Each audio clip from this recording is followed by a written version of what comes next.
Welcome to The Lift with Sheila Robinson-Kiss. Come on in. There's always a special place set aside for you here where you can relax, kick up your heels, pour yourself a nice, refreshing drink, and prepare to be lifted and soar.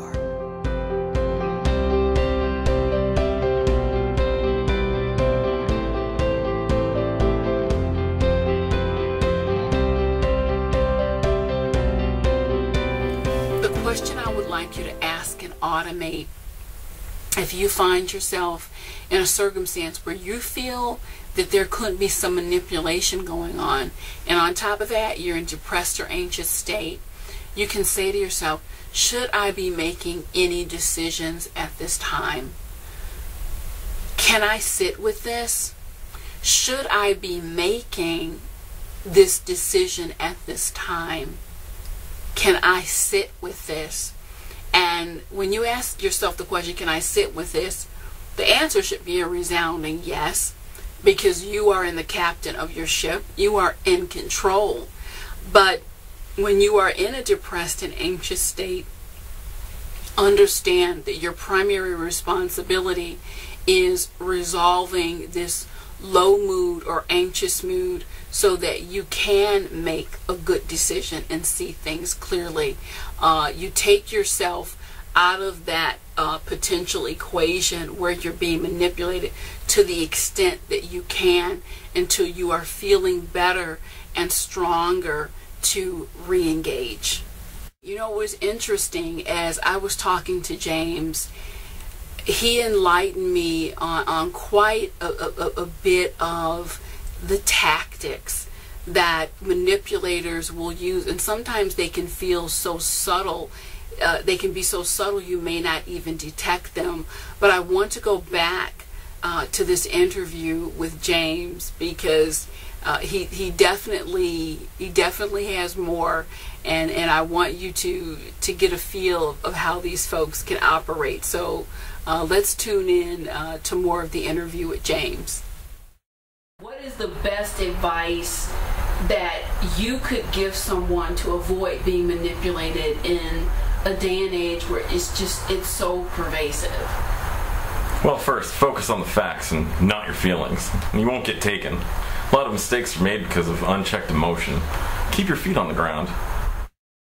What are some of the tools that you've used to manipulate people? I mean, you've shared a lot with me, but maybe you can just give us the top 3 that you've used. Well, that's simple. The big 3 are fear, guilt, and attacks to character. How do you use them? Well, fear works because people will do almost anything to avoid discomfort. So if I tell you, Sheila, time's running out, and if you don't do it now, you'll lose the chance. I'm creating an emotional swirl around fear. And if you're thinking rationally and calmly, you could just say to yourself, why the urgency? My mind is telling me this guy is trying to scare me. I use the combination of guilt and character attacks to basically shame people into doing what I want them to do. Most people want to feel like they're basically good and decent. I got a woman to co-sign on a loan for me by saying, you know, I've met horrible people who abused me all my life. You know, you're not like that. You'd never hurt me. You'd never deny me the chance to do better. It's not in you. I think she felt guilty about not wanting to co-sign for me and used her based emotion against her. If she was emotionally clear, then she could have stood firmly and said no and saved her perfect credit score. I defaulted on the loan. Manipulation by intimidating and playing nice.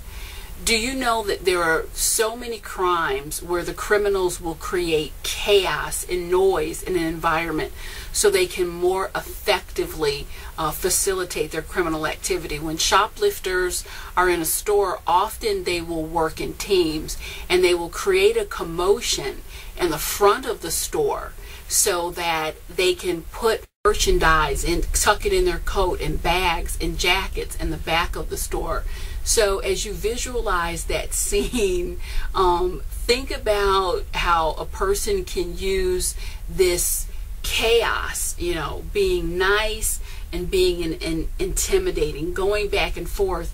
They can create that distracted feeling and swirl of energy around you, making you feel confused and disoriented so that they can get away with what they want. Again, it's really a stroke of genius. I've had a number of men and women, particularly where relationships are concerned, seek out services throughout the years, and they'll say to me, you know, Sheila, I don't understand. One moment, I'm the best person in the world, we're having a gorgeous dinner, everything is fine, we're all smiles and laughter, and the next minute, I can't do anything right. I can't dress right, I can't eat right, I can't walk right, you know, and it puts me in such a confused state, and I'm just wondering, Sheila, what am I doing wrong? And my heart just bleeds for these individuals, because the only thing that they're really doing wrong is putting up with this BS. Because honestly, when an individual is doing that, that's a tactic of manipulation in and of itself. They want to keep you so off balance that you never stop and look at the real issues going on. And part of the real issue going on is this individual who's actually pushing your buttons. Right now, what I'd like you to do is stop the video and answer the following question. I want you to think about a time that someone used the tactic of intimidate, play nice, intimidate, play nice, be mean, play nice, be aggressive, play nice. I want you to think about a time, or maybe it's happening now, that someone used this tactic against you. And please write out for me, and it may take a couple sentences, it may take you a little bit longer on your notepad. I want you to write out for me, what did the chaos and confusion look like? In other words, how did it play itself out? And knowing what you know now, what would you do differently in that scenario? So take your time.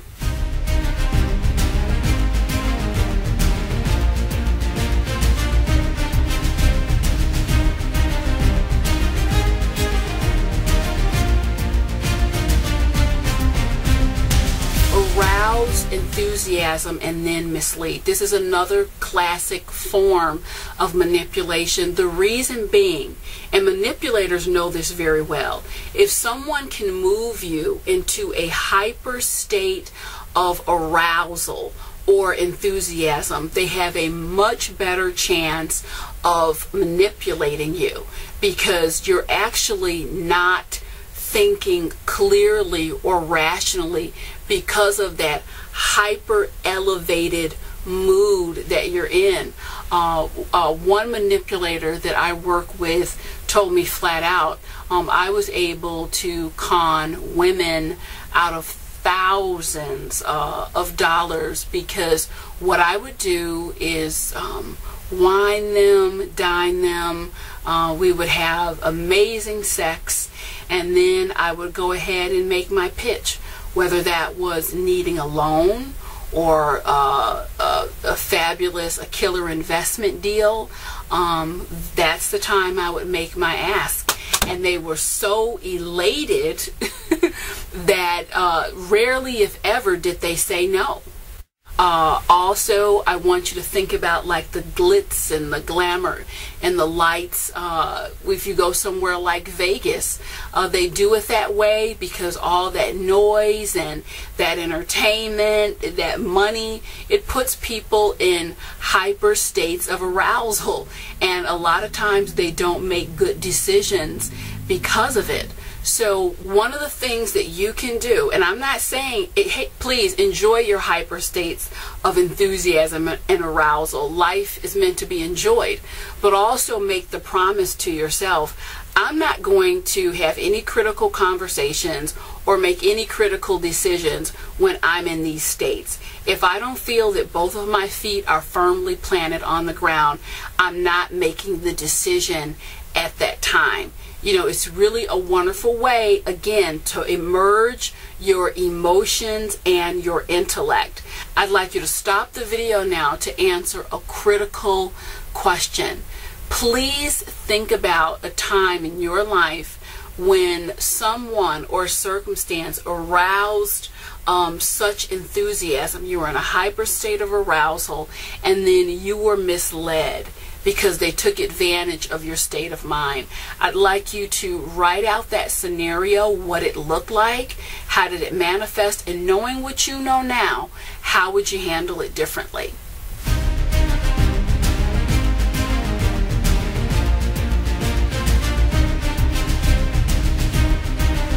Deny, distort, or ignore evidence. It's classic. And the people who are really good at this, they dig their heels in so hard. You can feel like you're dealing just with someone who's so masterful. You feel like you're just banging your head against a brick wall. When someone is denying or distorting or just flat out ignoring your questions or a conversation that you want to bring up, if bells are going off, they should be going off. Again, if the bells are going off, they should be going off, because there's almost just 100% money back guarantee that you are being manipulated, or they are making an attempt to manipulate you on some level. I will give you an example. A woman was having dinner with her husband. Now, a week before, she had actually observed him going into a restaurant with another woman. This wasn't a family relative. This was a perky, cute little blonde that she didn't know. And she took that time, that opportunity over dinner with him to ask, you know, where were you at last week on this particular day for lunch? And he looked right at her and said, you know what? You look so stressed out. We should go away and just have an amazing romantic weekend next week. What do you think about that? That is an example of someone who is manipulating through just flat out ignoring. And it does happen. Know your weaknesses. A great woman once said, to know your weaknesses from the inside out is the greatest strength that you will ever cultivate. I could not agree more. We run away from what we perceive our weaknesses to be due to shame, guilt, embarrassment, or we just flat out don't want to deal with it. But what you refuse to see about yourself, so often others can see in you. It's important to know where you are strong, you know, where you're brilliant and you're just filled to the brim with talent. It's also important to know your weak spots, where you may need more attention or personal development, because the more you know them, you can stay in front of them. As you stay in front of them, that takes away anyone else's ability to use them and trip you up. Okay, I'll start here. One of my great weaknesses is I just don't have the patience that I should have. I know that it's been a problem for a long time, and I promise you I'm working on it, but I don't kid myself about it anymore. It has cost me money, it's cost me time, it's cost me relationships, so I know that that's something I have to stay in front of, and I do so. I have a specific program for myself, and it's important that you know who and what you are from the inside out, so no one can use that information against you. Right now, I'd like you to stop the program and to create a comprehensive list. If it takes you a while, that's okay. I'm here. I'm not going anywhere on this video program. So continue on in your notepad, and I'd like you to write out the most amazing, brilliant things about you. And I also want you to write out what are the areas of things inside of you that needs attention, growth, development, and could potentially trip you up.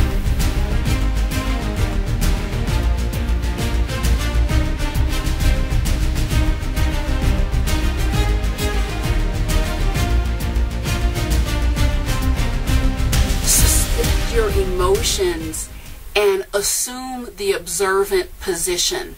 Suspend your emotions and assume the observant position. I'm not suggesting that you become a robot, but practicing this habit of taking yourself out of the immediate circumstance and becoming observant is amazing. And this is another technique that I've seen change people's lives. And I'll tell you a powerful way to start practicing this. Whatever situation you find yourself in, I want you to pull in some guided imagery and visualization. And I want you to see yourself in a hot air balloon. And I want you to see yourself going up higher and higher and higher, so that you are now an observer. You're an observer of your life, or the situation that may be confusing you, or the person that may be manipulating you. You are now elevated to a point where you can see things clearly and objectively. And this is where I want you to ask some critical questions. And as you're in your observant position, these are the questions I want you to ask. Number one, what did I observe? As I'm in a calm, rational state, elevated above this, what am I observing? 2, what is right or wrong about it for me? What is right or wrong about it for me? What is the clear message here? What is the clear message for me when I remove my desire to believe? What is the clear message for me when I remove my desire to believe the ideal? Okay?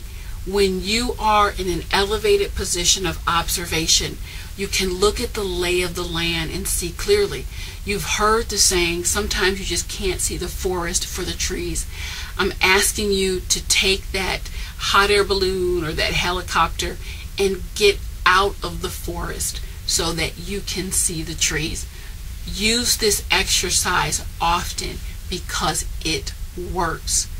Right now, I'd like you to stop this video course, and I'd like you to practice this exercise with a scenario that you may find yourself in the middle of now, or a scenario from the past. What's most important is that you will just stop and practice using the hot air balloon technique. Get clear on what you know and what you don't know. And you get clear on it by writing it down. Study after study has proven that when we write things down, it helps us to organize the information in our minds. That's why keeping journals is so powerful. Writing things down is a boost to our brain and helps us get connected to what we're thinking and feeling on a deeper level. You will also find that the writing helps expand your horizons and helps you gain clarity where gaps of information may be existing. You know, I can't tell you how many times people will tell me, you know, Sheila, I wrote it out, I saw it on black and white, and it really helped me to clarify the problem. I can really see here clearly where things are going wrong, and I know what to do now. It's one thing to think and exist in the confines of the mind. Bring what is in your mind onto the paper. It's a different level of reality, and again, it will serve as something of a roadmap for you. And we need to cultivate that skill of writing things down more and more in this day and age that we live in. Right now, I'd like you to stop the program and ask yourself, is there a situation where I need more information? Now write down what I know about this situation and what I don't know. What I know about this situation and what I don't know. and that is going to start to build a map for you. It's very handy in terms of protecting you from being manipulated, because what you don't know is what you need answers to. And until you get those answers, you shouldn't be proceeding in any direction, north, east, south, or west. So again, the writing is an essential part of your manipulation proof program.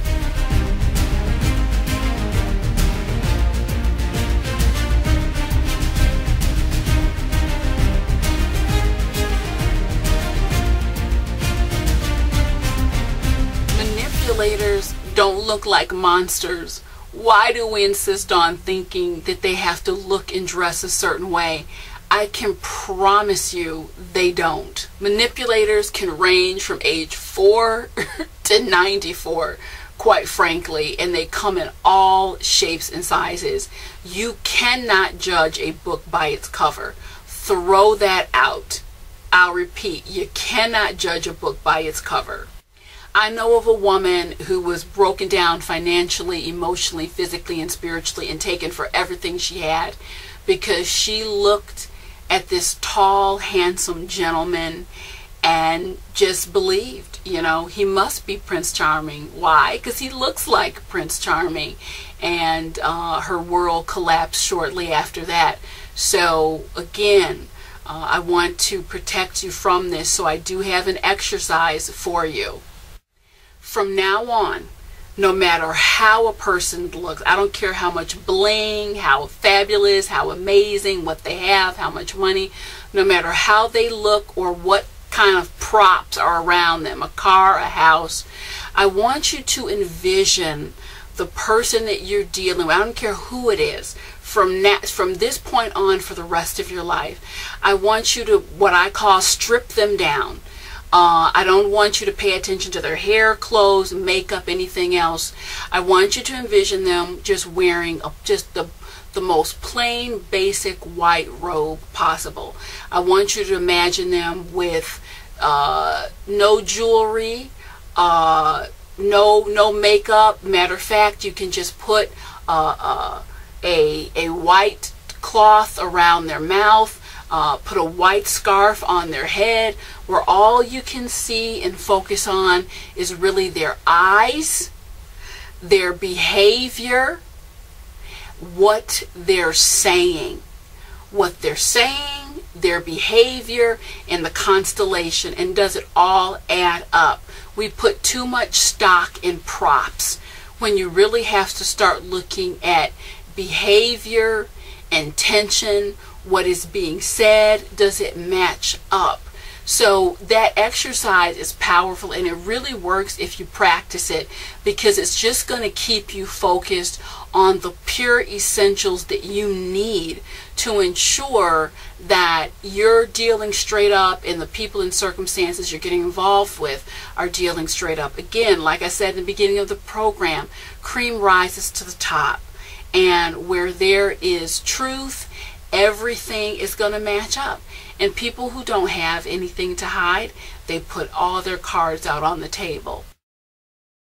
At this time, I'd like you to stop the program and just think about a time that if you would have done this little exercise with, like, taking away their jewelry, the bling, the car, the surroundings, and just paying attention to behavior, intention, are their words matching up? Does everything else match? I'd like you to think about a time that, had you used that exercise, things may have turned out differently. Or think about a current circumstance and plug in that exercise and write out, how does the circumstance look and feel now that you've stripped all this other stuff away and you're just looking at behavior, intention, words, and paying attention to whether or not things match up. I promise you, you're going to have some interesting results.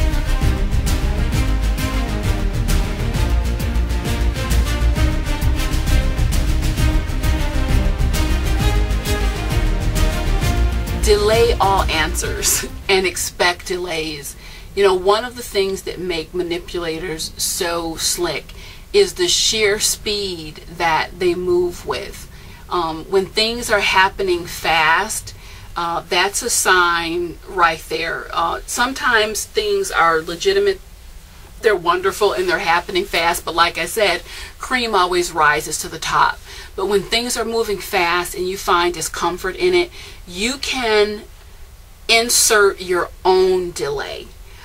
In the way that I would suggest you do that is simply by, you know what, I don't know, let me think about that, or I need more time, or simply just moving cautiously.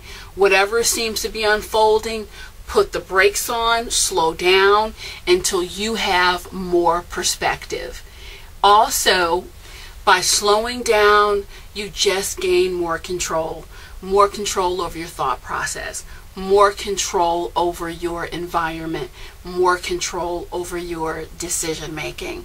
Right now, I'd like you to stop the video program and think about a time where if you had put in the brakes, if you had inserted the delay, there would have been a different outcome.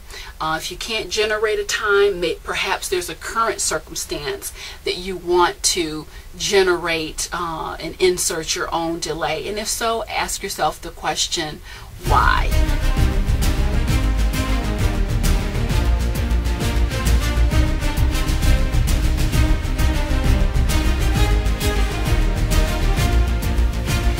Program has been about you and increasing your awareness so that you can have the best life possible. I invite you to plug this information into your life now and drop me a line and let me know how you do with it. Thanks so much, and see you next time.